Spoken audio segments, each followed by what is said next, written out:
Hello, എല്ലാവരും happy ആയിട്ടിരിക്കുകയാണോ? ഞാൻ actually ഈ ഒരു ചാനലിൽ വീഡിയോ അപ്ലോഡ് ചെയ്തിട്ട്, അതായത് ഒരു ലോങ് വീഡിയോ അപ്ലോഡ് ചെയ്തിട്ട് ഏകദേശം ഒരു 1 ഇയറായി. ഇത്രയും വലിയൊരു ഗ്യാപ്പിന് ശേഷമുള്ളൊരു വീഡിയോ ആയതുകൊണ്ട് ഞാൻ നിങ്ങളോട് എല്ലാവരോടും ആദ്യമേ പറയട്ടെ, ഈ ചാനൽ ആദ്യമായിട്ടാണ് നിങ്ങൾ കാണുന്നതെങ്കിൽ പ്ലീസ് ഡു സബ്സ്ക്രൈബ്. പിന്നെ ഈ വീഡിയോയ്ക്കുള്ള വേറൊരു പ്രത്യേകത എന്താണെന്ന് വെച്ചാൽ, ഞാൻ ഓൺ വോയിസ് ആയിട്ട് ആദ്യമായിട്ടാണ് ഒരു വീഡിയോ ഇതിൽ അപ്ലോഡ് ചെയ്തത്. നമ്മൾ ഈ ചാനലിലെ കണ്ടൻറ് എന്താണെന്ന് പറഞ്ഞാൽ ഏകദേശം നിങ്ങൾക്കൊരു ഐഡിയ കിട്ടിയിട്ടുണ്ടാവും. ക്രാഫ്റ്റ്, ഡ്രോയിങ് ടിപ്സും കാര്യങ്ങളൊക്കെയാണ് ഞാനിതിൽ അപ്ലോഡ് ചെയ്യാറ്. അപ്പോൾ നിങ്ങൾ തംബ്നെയിലിൽ കണ്ടതുപോലെ ഈ ഒരു ബുക്കിന് ഒരു കൂൾ മേക്ക് ഓവർ കൊടുക്കലാണ് ഇന്നത്തെ വോൾ വീഡിയോ. ആകെ ഒരു ഷോർട്ട് വീഡിയോ ആണ്, അധികം ബോറടിപ്പിക്കാതെ മുഴുവൻ ഭാഗങ്ങളും കവർ ചെയ്യാൻ ഞാൻ മാക്സിമം ട്രൈ ചെയ്തിട്ടുണ്ട്. അപ്പം ഈ ഒരു ബുക്ക് എൻ്റെ കയ്യിൽ കുറേ നാളായി കിട്ടിയിട്ട്, ഒരു ബഡ്ജറ്റ് ഫ്രണ്ട്ലി ആയിട്ട് കിട്ടിയപ്പോൾ ഞാനതങ്ങനെ വാങ്ങിച്ചിട്ട് എന്തെങ്കിലും ഒരു മേക്ക് ഓവർ ചെയ്തതിന് ശേഷം അതിൽ പണികളൊക്കെ തുടങ്ങാമെന്ന് കരുതിയിട്ട് കുറേ നാളായി എൻ്റെ ഷെൽഫിൽ പൊടി പിടിച്ചിരിക്കാൻ തുടങ്ങിയത്. മാസങ്ങളും ആഴ്ചകളും ഒക്കെ കഴിഞ്ഞതിന് ശേഷം ഇപ്പോഴാണ് ഞാനൊരു മേക്ക് ഓവർ ചെയ്യുന്നത്. പിന്നെ ഇതിന് വേണ്ടിയിട്ട് ഞാൻ കുറേ റെഫറൻസ് എടുത്തിരുന്നു. ഭയങ്കര കൺഫ്യൂസ്ഡ് ആയിരുന്നു. കാരണം ഞാൻ ആദ്യം എനിക്ക് പ്രത്യേകമായിട്ട് ഇഷ്ടമുള്ളത് ഒരു വിൻറ്റേജ് ലുക്ക് കൊടുക്കാനാണ് ഞാൻ വിചാരിച്ചത്. പക്ഷേ അപ്പോഴാണ് ഈ ബുക്കിന് ഓൾറെഡി ഒരു പർപ്പിൾ ആയിട്ടുള്ള ഒരു കവറാണ് ഉണ്ടായിരുന്നത്. അപ്പം ഞാൻ ആ ഒരു ഷെയ്ഡിൽ തന്നെ ഒരു തീം ചൂസ് ചെയ്യായിരുന്നു. പിന്നെ എല്ലാവർക്കും ഏകദേശം എൻ്റെ ഒരു പ്രായത്തിലുള്ളതും പിന്നെ പെൺകുട്ടികൾക്കാണെങ്കിലും മൊത്തത്തിൽ ഇഷ്ടമുള്ളൊരു തീമായിരിക്കുമല്ലോ ഈ ഫെയറി ടെയിൽസ്, ഫെയറി സ്റ്റോറീസ്, അതൊക്കെ ഭയങ്കര ഇഷ്ടമുള്ള ആളുകളായിരിക്കുമല്ലോ. അങ്ങനെയാണ് ഞാൻ ഈ ഒരു ഫെയറി ഡോർ തീം ഇതിന് സെലക്ട് ചെയ്യുന്നത് കേട്ടോ. അങ്ങനെ പിൻട്രസ്റ്റിലും യൂട്യൂബിലും ഒക്കെ നോക്കിയിട്ടാണ് ഇതിൻ്റെ റെഫറൻസ് എടുത്തത്. പിന്നെ എക്സാക്ട്ലി ഈ ഒരു ബുക്കിൻ്റെ മേക്ക് ഓവർ തന്നെയായിട്ടുള്ള റെഫറൻസ് ഒന്നും അല്ല. ഫെയറി ഡോർസിൻ്റെ ഡ്രോയിങ്ങോ അങ്ങനെ എന്തിലോ ഒന്നിൽ കണ്ട ഒരു റെഫറൻസിൽ നിന്ന് എൻ്റേതായ ഇംപ്രവൈസേഷൻസൊക്കെ വരുത്തിയിട്ടാണ് ഞാനിത് ചെയ്യുന്നത്.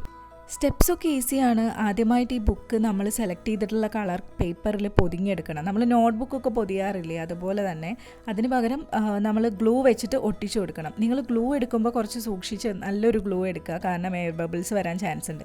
പിന്നെ ഇതുപോലെ കാർഡ്ബോർഡ് പീസസ് ഈ ഒരു ഷേപ്പിൽ ആ ഡോറിൻ്റെ ഷേപ്പ് വരച്ചെടുത്തിട്ട് വെട്ടിയെടുക്കണം. ഇത് വെട്ടിയിരിക്കുമ്പോൾ ഒരു ടിപ്പ് ഞാൻ പറഞ്ഞു തരാം. അതായത് ഇങ്ങനെ പീസാക്കി വെട്ടുന്ന സമയത്ത് നിങ്ങൾ ആ ഓരോ പീസിലും ലെഫ്റ്റ് ടു റൈറ്റ് 1 2 3 നമ്പർ ഇട്ട് പോവുക. അല്ലെങ്കിൽ ഇത് പാറ്റേൺ പോലെ അവസാനം ഞാൻ ചെയ്തതുപോലെ സമയമെടുത്ത് യോജിപ്പിച്ചെടുക്കേണ്ടി വരും.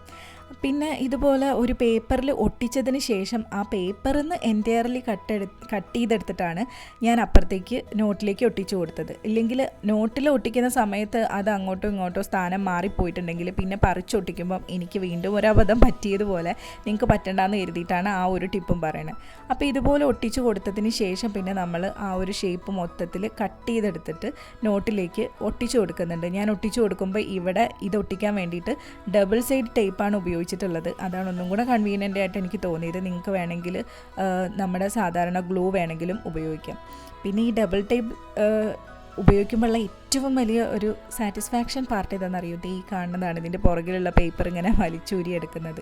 അപ്പോൾ ഞാനത് കുറച്ച് ക്ലോസപ്പ് ആയിട്ട് നിങ്ങളെ കാണിച്ചു എന്ന് മാത്രമേ ഉള്ളൂ. അപ്പോൾ അങ്ങനെ ഒട്ടിച്ചതിന് ശേഷം പിന്നെ ഇതിന് ചുറ്റും നിങ്ങൾ തംബ്നെയിലിൽ കണ്ടതുപോലെ ഈ ഒരു ബ്രിക്ക് ഉണ്ടല്ലോ, ആ ബ്രിക്ക് ചെയ്യാൻ വേണ്ടിയിട്ട് ഇതുപോലെ തന്നെ കാർഡ്ബോർഡ് പീസ് എടുക്കുക. എന്നിട്ട് ആദ്യം ഒരു റെക്റ്റാങ്കിൾ ഷേപ്പിൽ വെട്ടിയതിന് ശേഷം അതിൻ്റെ സൈഡ് ഒന്ന് കേർവ്ഡ് ആയിട്ട് എടുത്താൽ മതി. അപ്പോൾ ഇതുപോലെ നിറയെ ബ്രിക്ക് കിട്ടും. ഇതും ലെഫ്റ്റ് ടു റൈറ്റ് ആ എൻറ്റയർ ആർച്ചിന് ചുറ്റും വരുന്ന രീതിയിൽ 1 2 3 നമ്പർ ഇട്ട് വെക്കുക. അപ്പോൾ നിങ്ങൾക്ക് ഒട്ടിക്കാൻ എളുപ്പമുണ്ടായിരിക്കും. ഈ ഒരു ഷേപ്പ് ഇങ്ങനെ ആയതുകൊണ്ട് സ്ഥാനം മാറിപ്പോയാൽ മൊത്തം ഷേപ്പ് മാറാൻ ചാൻസ് ഉണ്ട്. അതുകൊണ്ടാണ് അങ്ങനെ. പിന്നെ ഇതിന് പെയിൻ്റ് അടിച്ചു കൊടുക്കുക. പെയിൻ്റ് അടിച്ചു കൊടുക്കുമ്പോൾ ശ്രദ്ധിക്കേണ്ടത് ആ നിങ്ങൾ ചൂസ് ചെയ്ത പേപ്പറിൻ്റെ ഒരു കോൺട്രാസ്റ്റ് ആയിട്ടോ അല്ലെങ്കിൽ മാച്ച് ചെയ്ത് പോകുന്ന രീതിയിലുള്ളൊരു പെയിൻറ്റ് ചൂസ് ചെയ്യുക. പെയിൻ്റ് അടിക്കുന്നതും ഭയങ്കര സാറ്റിസ്ഫാക്ടറി ആയിട്ടുള്ളൊരു പാർട്ടായിരുന്നു. അത് പെയിൻറ്റ് ചെയ്തതിന് ശേഷം ആ ഡോറുകൾ തമ്മിൽ ആ പീസസ് തമ്മിൽ സെപ്പറേറ്റ് ചെയ്യാൻ വേണ്ടിയിട്ട് ഞാനൊരു നൈഫ് വെച്ചിട്ട് ഇങ്ങനെ വരഞ്ഞു കൊടുക്കുന്നുണ്ട്. പിന്നെ ഇതിൻ്റെ ഒരു ലോക്ക് പീസ് വെട്ടിയെടുക്കുന്നുണ്ട്. പിന്നെ ഇതുപോലെ ഒരു ആർച്ച് പീസ് വെട്ടിയെടുക്കുന്നുണ്ട്. അത് കഴിഞ്ഞിട്ട് പൊസിഷനൊക്കെ ഇതുപോലെ വെച്ച് നോക്കി കറക്റ്റായെന്ന് ഉറപ്പ് വരുത്തിയതിന് ശേഷം കളർ ചെയ്തതിന് ശേഷം ഇതുപോലെ ഒട്ടിച്ചു കൊടുക്കുക. ഒട്ടിച്ചു കൊടുക്കുന്ന ഒരു 3D എഫക്റ്റ് കിട്ടാൻ വേണ്ടിയിട്ടാണ് കേട്ടോ മെയിനായിട്ട് ഈ ഒരു ആർച്ച് ഷേപ്പ് ഞാൻ ഒട്ടിച്ചു കൊടുത്തത്. പിന്നെ ആ ലോക്ക് അതുപോലെ അതിൽ ഗ്ലൂ തേച്ച് ഒട്ടിച്ചു കൊടുക്കുന്നുണ്ട്. അതുകൂടാതെ ഈ ഒരു നെയിം ബോർഡ് ഞാൻ സെപ്പറേറ്റ് കട്ട് ചെയ്തിട്ട് സെയിം തന്നെ വൈറ്റ് പെയിൻ്റ് അടിച്ചിട്ട് ഒട്ടിച്ചു കൊടുക്കുന്നുണ്ട്. പിന്നെ ഈ ഒരു ബ്യൂട്ടിഫുൾ ബട്ടർഫ്ലൈനെയും വരച്ചു കൊടുക്കുന്നുണ്ട്. ആക്ച്വലി ബട്ടർഫ്ലൈ വരയ്ക്കുന്ന വീഡിയോ ഞാൻ എടുത്തിട്ടുണ്ടായിരുന്നു, അത് ആഡ് ചെയ്യാൻ ഇതിൽ വിട്ടുപോയതാണ്. പിന്നെ ബ്രിക്കിൻ്റെ കളർ ഭയങ്കരമായിട്ട് പ്രൊജക്റ്റ് ചെയ്ത് നിൽക്കുന്ന പോലെ തോന്നിയതുകൊണ്ട് അതൊന്ന് ഡിം ചെയ്തും കൂടെ കൊടുത്തിട്ടുണ്ട്. ഇത്രയേ ഉള്ളൂ, ഫൈനൽ ലുക്ക് റെഡിയായി. ഇനി നമുക്ക് ഫ്രണ്ട് പേജ് നോക്കാം. ഞാൻ ആദ്യം വിചാരിച്ചത് എന്തെങ്കിലും ഒരു ബുള്ളറ്റ് ജേണലോ അല്ലെങ്കിൽ ജസ്റ്റ് നെയിം എഴുതി സിമ്പിളായിട്ട് ചെയ്യാമെന്നാണ്. പിന്നെ എനിക്ക് തോന്നി ഇതിൻ്റെ കവർ പേജുമായിട്ട് മാച്ച് ചെയ്യുന്ന രീതിയിൽ ഒരു ഫ്രണ്ട് പേജ് ചെയ്യണം. അങ്ങനെയാണ് ഞാൻ ഈ ഒരു കളർ കോമ്പിനേഷനിൽ തന്നെ ഉണ്ടായിരുന്ന പേപ്പേഴ്സൊക്കെ വെച്ചിട്ട് ഒരു ജേണൽ പോലെ തന്നെ ഫ്രണ്ട് പേജ് ചെയ്തത്.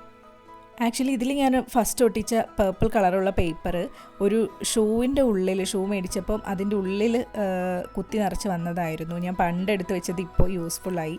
അത് രണ്ടും എന്തായാലും ഞാനിതുപോലെ കട്ട് ചെയ്തെടുത്തിട്ട് ഒട്ടിച്ചു കൊടുക്കുന്നുണ്ട്. അതിലേക്ക് ഒരു വൈറ്റ് പാറ്റേൺ അല്ല, വൈറ്റ് ഒരു സ്ക്വയർ ആയിട്ടുള്ള ഒരു ഇതെടുത്തിട്ട് അതും കൂടെ ഫ്രെയിം കട്ട് ചെയ്തെടുക്കുന്നുണ്ട്.